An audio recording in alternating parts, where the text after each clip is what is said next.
other Indigenous people from throughout the Northwest Territories in Canada, and other people that have been born here, that have moved here from throughout Canada and the world, and all of this makes Inuvik a great place to live.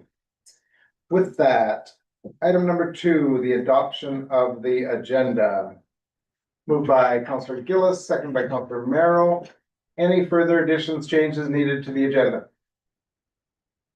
All those in favor? Aye. Motion carried. Declaration of a conflict of interest or pecuniary interest with any of the agenda items. Councillor Gillis. Councillor McDonald. 8.1. Councillor Day. Councillor Wayman. 8-1. 8-1. Thank you. 8-1. No further declaration of conflict of interest. Item number 4, delegations, presentations, or petitions. We don't have any for this meeting. Item number 5, public question period. We're good on that one. Item number 6, adoption of the minutes from the May 25th, 27th council meetings. Moved by Councillor McDonald, second by Councillor Day. Any further discussion, changes needed on the minutes? All those in favor? Motion carried. Action items we went through on Monday, that's covered. 8.1, commercial free tipping as part of the community cleanup activities. Thank you, councilors, for stepping out. Deputy Mayor Barelick, did you want to make that motion? Sure, I'll make the motion. I think it was motion 3 for a cap of 5 loads. Okay, Councilor Merrill. Second that motion. Okay, any further discussion on the tipping fee motion? All those in favor? Aye. Motion carried. Thank you.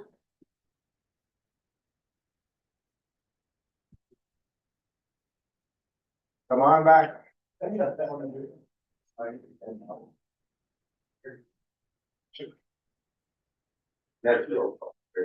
do.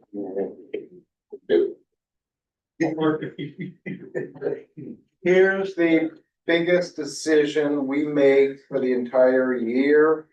The 2026 final operating and capital budget for the town of Inuvik. Let's get that motion onto the table. Moved by Councillor Gillis, seconded by Councillor Merrill.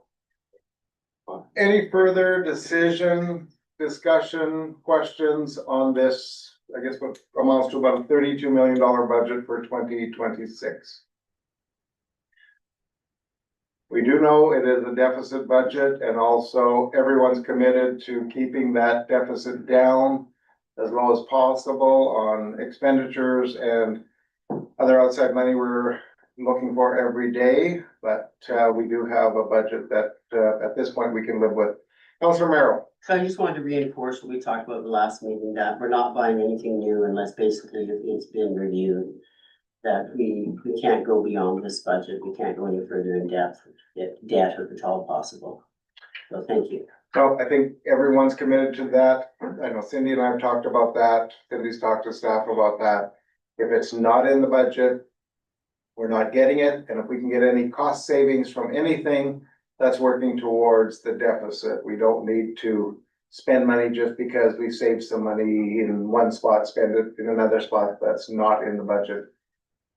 The goal, the objective is to keep that debenture loan as low as possible so that we're not passing on the debt to ourselves next year or to any other subsequent councils after 2027. And as I said to all the councilors and staff at the committee, the whole meeting, I will be watching that every day in the office and having discussions with Cindy where we can save money if possible, but also are there plots, federal plots, territorial plots where we can find additional funds that will maybe cover some of our costs. So there are a few of those that I did see at the FCM meeting, and so we're currently exploring some of those now. It may not help so much this year because the funding cycles are over, but we may be able to pull in money and save money next year, so. We'll see and do whatever we can. And we certainly have, land for sale in the industrial area. And we know with the Arctic Expo, that will be, there'll be a lot of people in town that while they're in town, they're going to be looking at property. So the more we sell, the more we get on the tax roll and the more revenue we have. Okay? Any further questions, comments on the budget? Deputy Mayor Bearlook, anything further? No, nothing for me. All right, all those in favor? Aye. Motion carried. 9.1, which is also related to the budget, 2026 tax billing bylaw 2770 tax/26, first and second reading. If we can get a motion. So we have to do two motions, but we'll use the person making the motion, the seconder for both motions. Who's making the motion? Councilor McDonald moves, seconded by Councilor Merrill. So be it resolved that Inuvik Town Council hereby gives first reading to bylaw 2770/tax/26, the 2026 annual tax billing bylaw. That's the first motion. Any further discussions, questions? All those in favor? Aye. Motion carried. Second motion, be it resolved that Inuvik Town Council hereby gives second reading to bylaw 2770/tax/26, the 2026 annual tax billing bylaw. Any further discussion, questions? All those in favor? Motion carried. We don't have departmental updates, information items. There's one that just went by my head. This is Memorial. What's that? And just Oh, service. yeah. So there's the Angus Alunak, and he was an employee of the town when Angus passed, last week. And so his, service is tomorrow afternoon, 2 p.m. at the Lighthouse Church.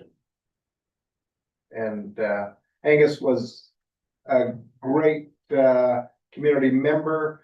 I mean, a huge member of the community music, but also in so many other areas. And his work with Inuvik Works the past year was great, leading that crew, being the foreman for that crew, driving them around, helping them out, all of those things. So Angus made a great contribution, and we're certainly sorry to see him pass, but his service is tomorrow.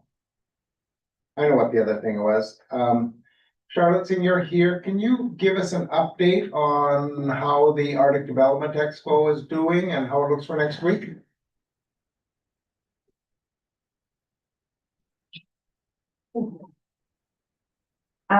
So as of tonight, we have 345 attendees signed up. I closed registration. We have, I can't remember the number of sponsors, but we have more than $100,000 in sponsorship cash. And more than, I want to say, $60,000 in kind sponsorship. We have 63 booths. And I believe 1, 2, 3, 4, 60 or 59 exhibitors. Some have more than one booth. Conference program is finalized and everything is online. All counselors are registered, and town directors and anybody who is helping. We also have a few volunteers signed up. Everything is starting on Monday with people arriving. We are organizing a food market at the boardwalk of the Welcome Center, followed by the 3 days of conference, starting at breakfast at 7:30. Conference starts at 8:30. The exhibition hall is open and free to the public every day from 1 to 5. And during the afternoon, there will be some tours, demonstrations. So we have a Korean company giving everyday drone demonstration in the ball field. We have a food security tour, town tours, satellite station sites. Potentially, I'm still working with the militaries to have a little tour of the site out there. We have also an interactive war game led by elder former general in the exhibition hall. We'll have also the Alone show premiere on Thursday afternoon, open to the public as well in the community hall. The Inuvik Film Commission is sponsoring that. So they'll have some snacks and drinks as well. D&D is hosting a B2B session on, this is open to any businesses. You don't have to be registered with the conference for that. It's happening on the Wednesday afternoon from 3 to 4 in community lounge upstairs. And really feel free to attend. D&D will also have a booth and will present during the conference for more than 2 hours and on the Wednesday morning. I think that's it. Before the conference, we'll have a tabletop exercise / game, gathering several people from our community as well as different communities and people from Northern European countries, Norway, coming to do a winter storm scenario on the Sunday afternoon and Monday all day. Community lounge upstairs as well at the MSC. And they will present their results on the Wednesday morning at the conference. That's pretty much it. Yeah, there's 5 keynotes throughout the conference, pretty much for every session that we have a keynote and a lot of very good speakers. And we're ending with a keynote and a panel on where do we go from here. We've heard 2.5 days of great presentations from a whole variety of people. Now what happens? So we wanted to end on a high note rather than fizzling, the last day, the last morning. But it looks like a really good lineup of speakers throughout the entire 2.5 days. So it should be good. We've got the 802 Barge Hotel that Kurt's going to be pulling up to the dock, and I think we've got it almost full. So we've been able to accommodate additional people because we've been able to pull in other accommodations like that. And I know some of the people I've talked to that are staying in the Barge Hotel are looking forward to being on the water. So if it's a day like it is today, it'll be quite nice. So I think everyone's worked hard. Certainly Charlotte and her staff and the staff over at the complex have all worked hard to make things happen. So we're looking forward to a great week next week. Lots of side meetings with everybody coming in. So yeah, it should be quite good. Thanks, Charlotte. Thanks. Any questions, comments for Charlotte? Sounds wonderful. Great. Yeah, great, thanks. Any other information items? See any council concerns? Seeing none. We do need a short in-camera session, so if we can get a motion to go in camera, moved by Councillor McDonald, second by Councillor Gillis, all in favor? All right. Thanks, guys. Hang in there, Stephen. We're not gonna be long, a couple minutes, we should be good. Good night.